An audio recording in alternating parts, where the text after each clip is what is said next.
একটা গোষ্ঠী নির্বাচনকে বাধাগ্রস্ত করার জন্য উন্মুখ হয়ে আছে।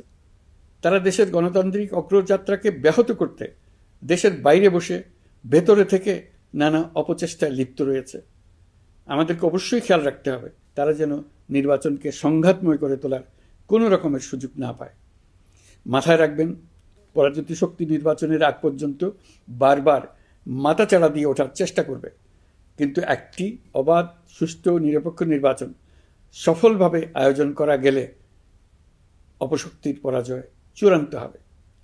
নির্বাচন সংক্রান্ত বিষয়ে প্রতিনিয়ত পরামর্শ নেওয়ার জন্য আমরা প্রযুক্তির সাহায্য নেব। এই জন্য একটি অ্যাপ তৈরির উদ্যোগ নিচ্ছি। দ্রুত এই অ্যাপটি চালু হবে। আপনারা আপনাদের সকল পরামর্শ, সকল মতামত, সকল আশঙ্কা এবং উদ্যোগের কথা এই অ্যাপের মাধ্যমে আমাদেরকে জানাবেন। আমরা তা যথাযথ কর্তৃপক্ষকে জানিয়ে দেব, সমস্যা সমাধানের জন্য ব্যবস্থা নেব।